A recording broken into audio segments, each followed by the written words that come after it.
प्रिय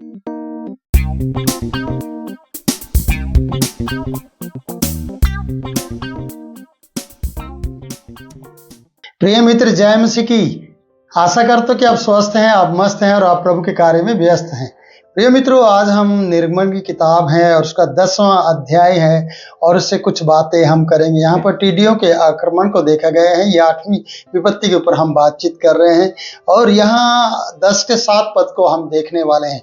जब फिरौन को मूसा के द्वारा विपत्ति के बारे में बताया गया है, तब लोगों के अंदर खलबली मच गई है, मिस्रियों के अंदर। और मिस्री लोग फिरौन से बातें करने के लिए तैयार हो गए हैं और उससे कह रहे हैं। तब फिरौन के कर्मचारी उससे कहने लगे हैं, वो बात यह है, वह जन कब तक हमारे लिए फंदा बना रहेगा। एक सवाल फिरौन से किया गया है मिस्रियों के द्वारा, उसकी प्रजा के लोगों के द्वारा, क्योंकि वो उससे परेशान हो चुके थे और वो बहुत कुछ खो चुके थे। उन्होंने बहुत से नुकसान को झेल लिया था और एक बड़ी विपत्ति फिर से उनके ऊपर आने वाली थी और वो फिरौन को याद दिला रहे हैं। फिरौन को इस तरीके से कह रहे हैं, ये व्यक्ति, ये मूसा कब तक हमारे लिए फंदा बना रहेगा। और कहा गया है, उन मनुष्य को जाने दे कि वो अपने परमेश्वर की उपासना करें, वो अपने परमेश्वर को धन्यवाद दें, उन्हें जाने दो। क्या तू अब तक नहीं जानता कि हमारा सारा देश नष्ट हो गया है, पूरा मिस्र नष्ट हो गया? तुझे अभी तक याद नहीं है? क्या तुझे पता नहीं है? क्या तू नहीं जानता है कि सारा देश नष्ट हो गया है? प्रियो, कई बार प्रजा के लोग राजा को याद दिलाते हैं, कई बार विश्वासी दूसरे विश्वासियों को याद दिलाता है, कई बार एक सेवक दूसरे सेवक को वो बातें याद दिलाता है जो परमेश्वर ने उसके जीवन में की हैं, और हम भूल जाते हैं। और हम जब भूल जाते हैं तो प्रिय, बहुत दिक्कत होती है कि कोई न कोई व्यक्ति तो हो जो आपको याद दिलाए। आज मैं आपको फिर से स्मरण दिलाना चाहता हूं कि परमेश्वर ने आपके जीवन में बड़े बड़े काम किए हैं और जो बड़े बड़े काम परमेश्वर ने आपके जीवन में किए हैं उन्हीं को मैं याद दिलाना चाहता हूं। जैसे कि फिरौन के लोगों ने, कर्मचारियों ने उससे कहा है, ये व्यक्ति कब तक हमारे गले का फंदा बना रहेगा, कब तक हम इसकी नहीं सुनेंगे, कब तक हम इनके लोगों को परमेश्वर की आराधना करने के लिए जाने नहीं देंगे। क्या तुझे फिरौन राजा याद नहीं है? क्या तू नहीं जानता है कि तेरा देश यानी हम लोग सब नष्ट हुए जा रहे हैं और हमें नष्ट कर दिया गया है? क्या तुझे स्मरण नहीं है? तो कई बार प्रियो, हमें भी इन बातों को याद करने की जरूरत है और हमें याद करना चाहिए कि परमेश्वर ने मेरे जीवन में काम किया है। और जब हमारा नुकसान हो रहा हो तो हमें किसी न किसी की मदद लेना चाहिए, यानी कि हम ऐसे परमेश्वर के दास के पास हमें जाकर मदद लेना चाहिए जो आपको स्मरण दिला सके। कई बार आपने परमेश्वर के सामने वायदे किए होंगे घुटने टेक कर कि मैं जीवन भर तेरे भवन में बना रहूंगा, और स्मरण करो उस बात को कि आपने ऐसा कहा था। कई बार आपने सुबह उठकर प्रार्थना करने का वायदा किया होगा, समर्पण किया होगा, लेकिन आप उठ नहीं रहे और आप उठ नहीं पा रहे हैं। क्यों? क्योंकि समस्याओं ने आपको घेर लिया है। और समस्या ने जब आपको घेरा है तो यहां पर बताया जाता है कि आपके लिए वो फंदा बना हुआ है। पर आप सेवक को इस नजर से मत देखिए कि ये कब तक हमारे लिए फंदा बना रहेगा। नहीं, ये फंदा नहीं है, ये परमेश्वर का बंदा है और जो आपकी मदद कर सकता है। क्या मूसा इसको सजा देना चाहता है? नहीं, वो परमेश्वर है। परमेश्वर का संदेश, मूसा परमेश्वर का संदेश लेकर आता है, परमेश्वर उसके द्वारा बात करता है, परमेश्वर जानबूझ के इसे कठोर करता है ताकि इसे दिखाया जाए। लेकिन ये संकोच नहीं कर रहा है, ये संकोच करता जा रहा है कि दीन ना बने, ये दीन बनने के लिए तैयार नहीं हो रहा है फिरौन। और यहां पर इसे कर्मचारी फिर से याद दिला रहे हैं और कह रहे हैं, उस मनुष्य को जाने दे कि वह परमेश्वर की आराधना करे, उपासना करे। क्या तू अब तक नहीं जानता है? कई बार हम नहीं जानते कि हमारा पीछे बहुत नुकसान हो गया है। हमने अपने जीवन में बहुत कुछ खो दिया है, हम भूल जाते हैं, हम पीछे देखना नहीं चाहते, मुड़ना नहीं चाहते, हम उन नुकसान को याद ही नहीं कर पा रहे हैं। लेकिन दूसरा जानता है कि आपका बहुत ज्यादा नुकसान हो गया है। दूसरा आपको याद दिलाना चाहता है, जैसे कि फिरौन वासी और मिस्र वासी फिरौन को याद दिला रहे हैं कि हमारा बहुत नुकसान हो गया है, हमने बहुत सा नुकसान झेल लिया है, हम दिन प्रतिदिन घाटे में जा रहे हैं, हमारा देश 100 साल पीछे चला गया है इन नुकसान के कारण से, क्योंकि हमारी फसलें खराब हो रही हैं, हमारे पशु मारे जा रहे हैं, हमारे शरीर घायल हो रहे हैं, हमारे शरीर के ऊपर दाग धब्बे आ गए हैं, हमारा देश में प्रदूषण बढ़ गया है, हमारे लिए बहुत से नुकसान हमारा हो रहा है। हमारी जितनी भी नई फसल उगती है उसकी ओलों की मार के कारण से वो मारे जा रहे हैं और टिड्डियां सबको नष्ट कर जाएंगी। क्या तुझे अभी भी याद नहीं आ रहा कि हम नष्ट हुए जा रहे हैं।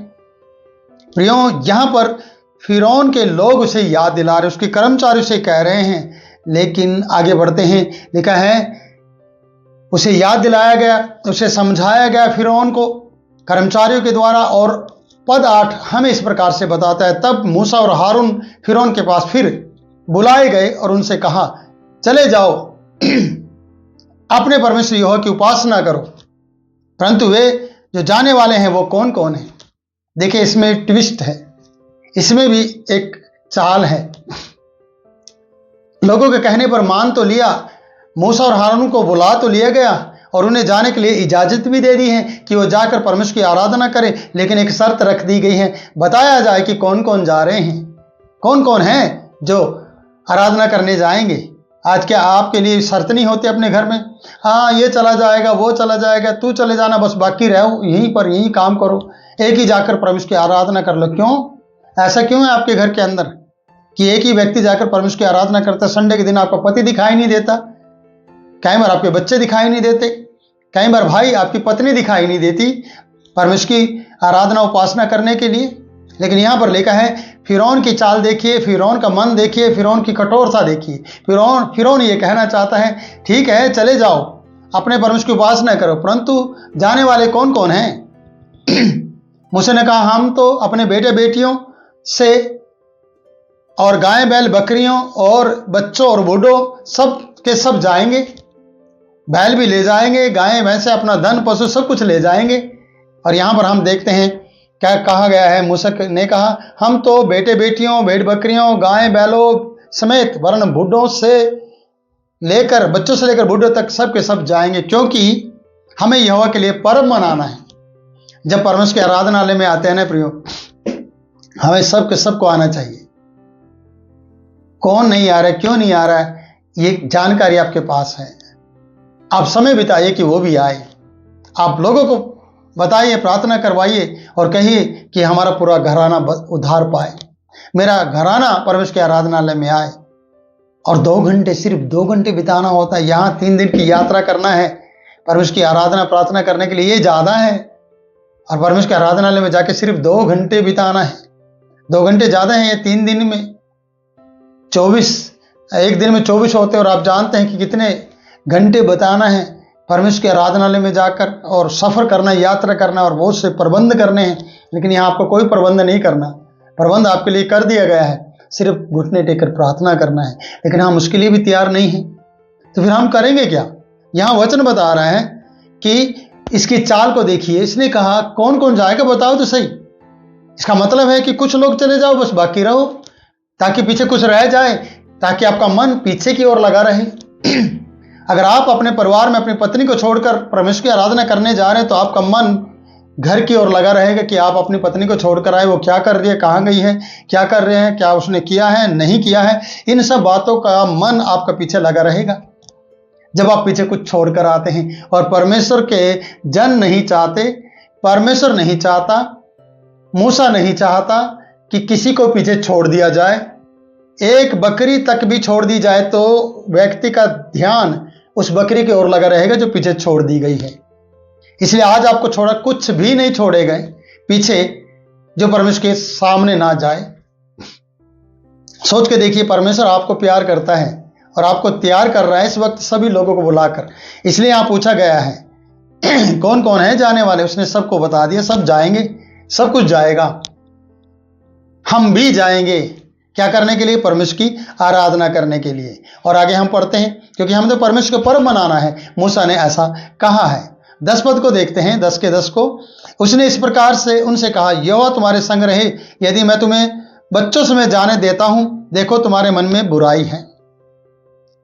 देखो, फिरौन कह रहे हैं, ठीक है तुम्हारा परमेश्वर तुम्हारे संग रहे, मैं तुम्हें जाने देता हूं, अगर मैं तुम्हें बच्चों समेत जाने दूं तो तुम्हारे मन में बुराई है। क्या बुराई है?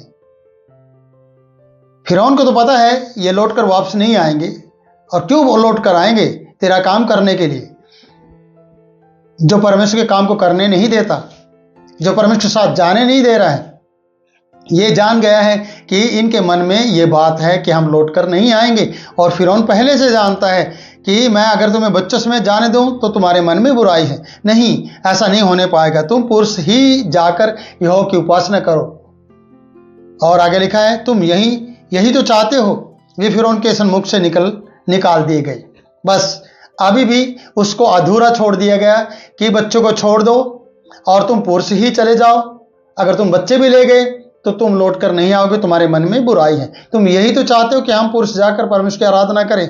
नहीं, ये डिवाइडेड किया जा रहा है और बांटा जा रहा है कि बच्चों को छोड़ा जाए और तुम आराधना प्रार्थना में करें। आज संसार के अंदर, आज आपके घर परिवार के अंदर यही हो रहा है।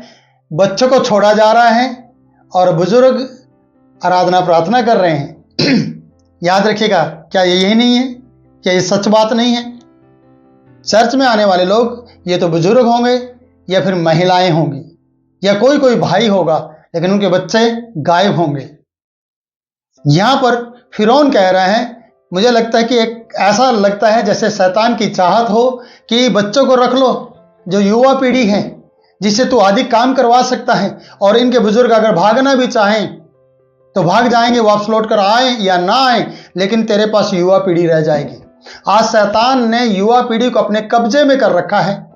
आज युवा पीढ़ी को अपने पास रखता है। आज वो फोन और मोबाइल के द्वारा और मीडिया के द्वारा या ऐसे वेबसाइट के द्वारा उनको फंसाना चाहता है जो वो घर से बाहर निकलना ही नहीं चाहते। वो इंतजार कर रहे हैं कि हमारे माँ बाप कब निकले, हमारे परिवार का बड़ा सदस्य कब हमारे घर से, हमारे पास से निकल जाए, कब निकले और हम अपने मोबाइल को चलाएं। और उनकी चाहत यही बन गई है कि वो निकल जाएं और हम अपने काम को करना शुरू कर दें। प्रियो, मैं आपको बताना चाहता हूं, ये शैतान की चाल है कि वो आपको युवा पीढ़ी को अलग कर दे और बाकी बुजुर्गों को जो किसी काम के नहीं नजर आते हैं, जो जाना भी चाहें, जो उपासना करना भी चाहे करें, पर वो युवा पीढ़ी को साथ रखे। क्योंकि यहां पर लिखा है, तुम बाल बच्चों को छोड़ जाओ, तुम्हारे मन में तो बुराई है, तुम पुरुष जाकर उपासना करो और इन्हें यहीं छोड़ दो। आज आप खुद अपने बाल बच्चों को अपने साथ लाना नहीं चाहते। क्यों? क्योंकि आपकी भी मनसा यही है, हम ही कर लेंगे प्रार्थना। आपके प्रार्थना विषय होते हैं, पास्टर जी हमारे बच्चों के लिए प्रार्थना करें, ये कामयाब हो जाए। आप कहते हैं हमारे बच्चे ठीक हो जाएं, हमारे बच्चों की तरक्की हो जाए। प्रियो, क्या बच्चों के परमेश्वर के सामने लाना अनिवार्य नहीं है?